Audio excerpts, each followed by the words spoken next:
தொடர்ந்து விரைவு செய்திகள் சிலவற்றை பார்க்கலாம். தனது பிறந்த நாளை பேனர்களின்றி ஆடம்பர விழாக்களின்றி எளிமையான முறையில் கொண்டாட வேண்டும் என திமுக தொண்டர்களுக்கு அக்கட்சியின் தலைவரும் முதலமைச்சருமான மு.க.ஸ்டாலின் வலியுறுத்தியுள்ளார். அவர் எழுதியிருக்கும் மடலில் ஏழை எளியவர்களுக்கு நல உதவிகள் செய்தும் கட்சியின் மூத்த முன்னோடிகளுக்கு பொற்கிழி வழங்கியும் பயன் தரும் வகையில் விழாவை கொண்டாட வேண்டுகோள் விடுத்துள்ளார். தமிழ்நாட்டை முதன்மை மாநிலமாக்குவோம், இந்தியாவின் பன்முகத்தன்மையை காப்போம் என்பதே தனது பிறந்தநாள் செய்தி என கூறியுள்ள மு.க.ஸ்டாலின், சமூக நீதி, சமத்துவம், சுயமரியாதை, மாநில உரிமையை தேசிய அளவில் நிலைநாட்டும் ஜனநாயக அரப்பணைக்கு தொண்டர்கள் அளிக்கும் ஒத்துழைப்பையே சிறந்த வாழ்த்துக்களாக கருதுவேன் எனவும் குறிப்பிட்டுள்ளார். சென்னை உயர்நீதிமன்ற கூடுதல் நீதிபதியாக லட்சுமி நாராயணன் பதவியேற்றார். உயர்நீதிமன்ற வளாகத்தில் உள்ள கூட்ட அரங்கில் நடைபெற்ற நிகழ்ச்சியில் பொறுப்பு தலைமை நீதிபதி டி ராஜா பதவி பிரமாணம் செய்து வைத்தார். 1995 ஆண்டு வழக்கறிஞராக பதிவு செய்த லட்சுமி நாராயணன் கடந்த 30 ஆண்டுகளாக உச்சநீதிமன்றம், உயர்நீதிமன்றம் தீர்ப்பாயங்களில் ஆஜரானதுடன் சட்டம் பற்றி 350 கட்டுரைகளையும் எழுதியுள்ளார். சென்னை உயர்நீதிமன்றத்தில் அனுமதிக்கப்பட்ட 75 நீதிபதிகள் பணியிடங்களில் 17 பணியிடங்கள் காலியாக உள்ளன. தற்போது லட்சுமி நாராயணன் பொறுப்பேற்றுக் கொண்டதன் மூலம் நீதிபதிகளின் எண்ணிக்கை 58 அதிகரித்துள்ளது. தமிழ்நாட்டில் பாஜகவினர் வன்முறை ஏற்படுத்தும் நோக்கில் செயல்பட்டு வருவதாக விடுதலை சிறுத்தைகள் கட்சித் தலைவர் திருமாவளவன் புகார் அளித்துள்ளார். சென்னையில் டிஜிபி சைலேந்திரபாபுவை சந்தித்து மனு அளித்த அவர், ஆளுநர் உள்பட பாஜகவினர் தமிழகத்தை வன்முறை காடாக மாற்ற வேண்டும் என்ற நோக்கில் செயல்பட்டு வருவதாக குற்றம் சாட்டினார். திட்டமிட்ட தரங்கிட்ட விமர்சனங்கள், ஆபாசமான பேச்சுகள், வேண்டுமென்றே பிரச்சினை செய்யும் நோக்கில் பாஜகவினர் செயல்பட்டு வருவதாகவும் உடனடியாக அவர்கள் மீது நடவடிக்கை எடுக்க வேண்டும் என கோரிக்கை விடுத்துள்ளார். குறிப்பாக பாஜகவினர் திட்டமிட்டு வன்முறைகளை தூண்டும் வகையில் பொதுவெளியில், பொது மேடைகளில், சமூக வலைத்தளங்களில் பேசி வருகின்றனர், பரப்பி வருகின்றனர். அண்மையில் சென்னையில் நடந்த ஆர்ப்பாட்டம் ஒன்றில் தமிழ்நாடு பாஜக தலைவர் பேசியது சமூக பதற்றத்தை உருவாக்கும் வகையில், வன்முறையை தூண்டும் வகையில் அமைந்துள்ளது. திமுக அரசுக்கு நெருக்கடியை தர வேண்டும், சமூக பதற்றத்தை உருவாக்க வேண்டும், அதன் மூலம் அரசியல் ஆதாயம் தேட வேண்டும் என்பதில் பாஜக குறிவைத்து வேலை செய்கிறது. தேசிய மகளிர் ஆணையத்தின் உறுப்பினராக நடிகை குஷ்பு நியமிக்கப்பட்டுள்ளார். பாஜக தேசிய செயற்குழு உறுப்பினராக பதவி வகித்து வரும் குஷ்பு மகளிர் உரிமைகள் குறித்து தொடர்ந்து குரல் கொடுத்து வருகிறார். இந்த நிலையில் மகளிர் உரிமைகளுக்காக செயல்படும் தேசிய மகளிர் ஆணையத்தின் உறுப்பினராக குஷ்புவை மத்திய அரசு நியமித்துள்ளது. இது தொடர்பாக நியூஸ் 18க்கு தொலைபேசி வாயிலாக பேட்டியளித்த குஷ்பு, தமிழ்நாட்டு பெண்களின் பிரச்சனைகளுக்காக குரல் கொடுப்பேன் என்று தெரிவித்தார். தமிழ்நாட்டு சார்ந்து என தேர்ந்தெடுத்திருக்கிறாங்கன்னா ஏமல நம்பிக்கை வச்சுட்டு உங்களுக்காக என்னால குரல் கொடுக்க முடியும், உங்களுக்காக என்னால பேச முடியும், அதுக்காக தான் என்ன தேர்ந்தெடுத்திருக்கிறாங்க. என்கிட்ட வாங்க, பேசுங்க, உங்களுடைய பிரச்சனைகள் சொல்லுங்க. உங்களுக்கு பாதுகாப்பு கொடுக்கறதுக்கு எங்களுடைய பொறுப்பு, நியாயம் வாங்கி கொடுக்கறதுக்கு எங்களுடைய கடமை.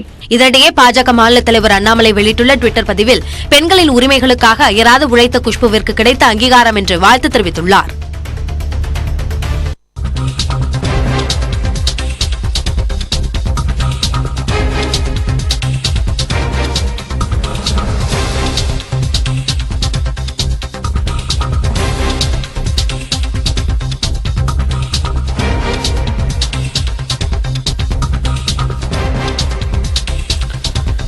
தற்போதைய அண்மை செய்தியை பார்த்துக் கொண்டிருக்கிறோம். குரூப் 2 முதன்மை தேர்வை ரத்து செய்ய வேண்டும் என்று எதிர்க்கட்சித் தலைவர் எடப்பாடி பழனிசாமி அவர்கள் தெரிவித்திருக்கிறார். தொடர்பான அண்மை செய்தியை தற்போது நாம் பார்த்துக் கொண்டிருக்கிறோம்.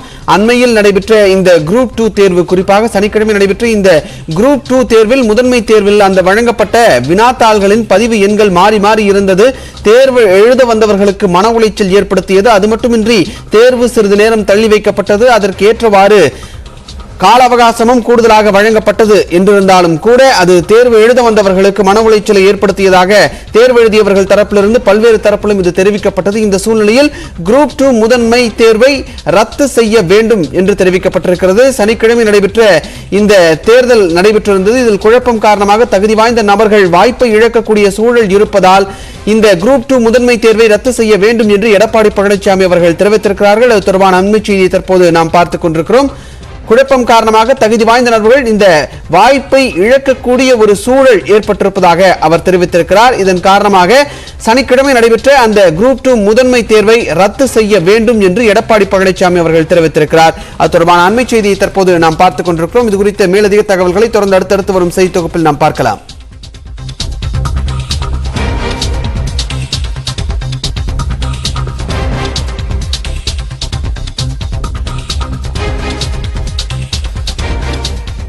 தொடர்ந்து விரைவுச் செய்திகளை பார்க்கலாம். சென்னை புதுச்சேரி இடையே சரக்கு கப்பல் போக்குவரத்து சேவை தொடங்கப்பட்டுள்ளது. சிறிய துறைமுகங்களை பெரிய துறைமுகங்களுடன் இணைக்கும் சாகர்மாலா திட்டத்தின் கீழ் சென்னை புதுச்சேரி இடையே சரக்கு கப்பல் போக்குவரத்து சேவை தொடங்கப்பட்டிருப்பதாக துறைமுக தலைவர் சுனில் பாலிவால் தெரிவித்துள்ளார்.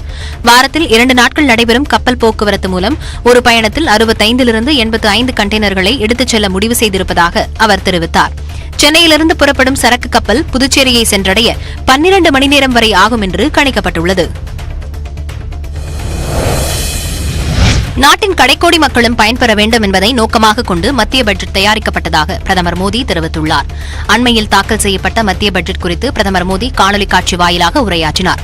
மத்திய அரசின் சிறந்த நிர்வாகத்திறனால் பழங்குடியின மக்கள் உட்பட அனைவருக்கும் கொரோனா தடுப்பூசி சென்றடைந்ததாக பெருமிதம் தெரிவித்த அவர், அனைவருக்கும் வீடு, குடிநீர் வசதி, பழங்குடியினர் நலன், பசுமை ஆற்றல் உள்ளிட்டவற்றில் மத்திய அரசு கூடுதல் கவனம் செலுத்தி வருவதாக கூறினார். தென் தமிழக கடலோர மாவட்டங்கள், டெல்டா மாவட்டங்களில் நாளையும் நாளை மறுநாளும் மிதமான மழைக்கு வாய்ப்புள்ளதாக சென்னை வானிலை ஆய்வு மையம் தெரிவித்துள்ளது. தமிழ்நாடு, புதுச்சேரி, காரைக்காலில் இன்று வறண்ட வானிலையே நிலவக்கூடும். மேலும் மார்ச் 2 மற்றும் 3ஆம் தேதிகளிலும் வறண்ட வானிலையே நிலவும். சென்னையில் அடுத்த 24 மணி நேரத்திற்கு வானம் ஓரளவு மேகமூட்டத்துடன் காணப்படும் என தெரிவிக்கப்பட்டுள்ளது. சென்னையில் ஆபரண தங்கத்தின் விலை சவரனுக்கு 72 ரூபாய் குறைந்துள்ளது. கடந்த சில நாட்களாக தங்கத்தின் விலை தொடர்ந்து குறைந்து வருகிறது. அதன்படி கிராமிற்கு 9 ரூபாய் குறைந்து 1 கிராம் ஆபரண தங்கம் 5201 ரூபாய்க்கு விற்பனையாகிறது. சவரனுக்கு 72 ரூபாய் குறைந்து 1 சவரன் 41,608 ரூபாய்க்கு விற்பனை செய்யப்படுகிறது. இதேபோல வெள்ளியின் விலையும் குறைந்துள்ளது. கிராமிற்கு 1 ரூபாய் குறைந்து 1 கிராம் வெள்ளி 69 ரூபாய்க்கும், கிலோவிற்கு 1000 ரூபாய் குறைந்து 1 கிலோ வெள்ளி 69,000 ரூபாய்க்கும் விற்பனையாகின்றன. சூரிய ஒளி மின் உற்பத்தியில் தமிழ்நாடு நேற்று புதிய உச்சத்தை தொட்டுள்ளது. அனல் மின் நிலையம், அணுமின் நிலையங்கள் அன்றி காற்றாலை மின்சக்தி, சூரிய மின்சக்தி என மாற்று மின்சார உற்பத்தி முறைகளில் தமிழ்நாடு மின் தேவையை பூர்த்தி செய்து வருகிறது. அதன்படி சூரிய ஒளி மின் உற்பத்தி மூலம் கடந்த ஜனவரி 15ஆம் தேதி 4666 மெகாவாட் உற்பத்தி செய்யப்பட்டது. இந்த நிலையில் இதுவரை இல்லாத அளவு நேற்றைய தினம் 4866 மெகாவாட் மின் உற்பத்தி செய்யப்பட்டு சாதனை படைக்கப்பட்டுள்ளது. தூத்துக்குடி மாவட்டம் கோவில்பட்டி கூடுதல் பேருந்து நிலையத்திற்கு செல்லாமல் அரசு மற்றும் தனியார் பேருந்துகள் தேசிய நெடுஞ்சாலையிலேயே பயணிகளை இறக்கிவிட்டுச் செல்வதாக புகார் எழுந்துள்ளது.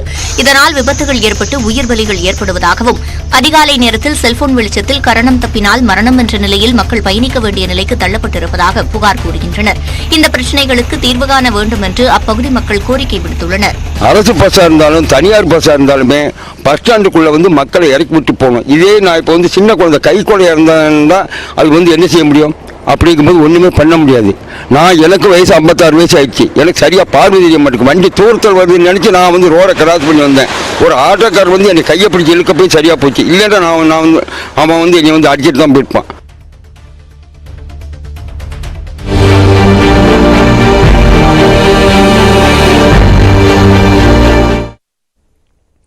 மேகாலயா மற்றும் நாகாலாந்தில் சட்டப்பேரவை தேர்தல் நடைபெறும் நிலையில் பொதுமக்கள் ஆர்வமுடன் வரிசையில் நின்று வாக்களித்து வருகின்றனர். வடகிழக்கு மாநிலங்களான மேகாலயாவில் 60 தொகுதிகளுக்கு தேர்தல் அறிவிக்கப்பட்டது. இதில் சோக்யாங் தொகுதி ஐக்கிய ஜனநாயக கட்சி வேட்பாளர் உயிரிழந்ததால் அந்த தொகுதிக்கு தேர்தல் ஒத்திவைக்கப்பட்டது. இதனால் 59 தொகுதிகளுக்கு இன்று வாக்குப்பதிவு நடைபெற்று வருகிறது. காங்கிரஸ், பாஜக, தேசிய மக்கள் கட்சி, திரிணாமுல் காங்கிரஸ் இடையே கடும் போட்டி நிலவி வருகிறது. காலை 7 மணி முதல் இளைஞர்கள், பெண்கள் என்று பொதுமக்கள் ஏராளமானோர் ஆர்வமுடன் வந்து வரிசையில் நின்று வாக்களித்து வருகின்றனர். இந்த நிலையில் துரா பகுதியில் காலையிலேயே வாக்களித்த 55 வாக்காளர்களுக்கு தேர்தல் அதிகாரிகள் பரிசுகளை வழங்கினர். இதேபோல் நாகாலாந்திலும் சட்டப்பேரவை தேர்தல் விறுவிறுப்பாக நடைபெற்று வருகிறது. இளைஞர்கள், பெண்கள் என பொதுமக்கள் ஏராளமானோர் ஆர்வமுடன் வந்து வரிசையில் நின்று வாக்களித்து வருகின்றனர். வாக்குப்பதிவு நடைபெறும் இடங்களில் பாதுகாப்பு படையினர் தீவிர கண்காணிப்பு பணியில் ஈடுபட்டுள்ளனர். நாகாலாந்து சட்டமன்றத்திற்கு உட்பட்ட பண்டாரி தொகுதியில் நாகா ஃப்ரண்ட் அமைப்பினர் ஆதரவாளர் நடத்திய துப்பாக்கிச் சூட்டில் தேசிய மக்கள் கட்சி தொண்டர் ஒருவர் காயமடைந்தார். துப்பாக்கிச் சூட்டால் அப்பகுதியில் சிறிது நேரம் பதற்றமான சூழல் நிலவியது. இதேபோல் மோகாசுங் மாவட்டத்தில் உள்ள அலோங்டகி என்ற இடத்தில் வாக்குப்பதிவு மையங்கள் மீது மர்ம நபர்கள் சிலர் கற்கள் வீசி தாக்குதல் நடத்தியதில் வாக்குப்பதிவு நிறுத்தப்பட்டது. தொடர்ந்து போலீசார் பாதுகாப்பை பலப்படுத்திய பிறகு சுமார் 40 நிமிடங்களுக்கு பிறகு வாக்குப்பதிவு மீண்டும் தொடங்கியது. தொடர்ந்து அண்மை செய்திகளுக்கு இணைந்திருங்கள்.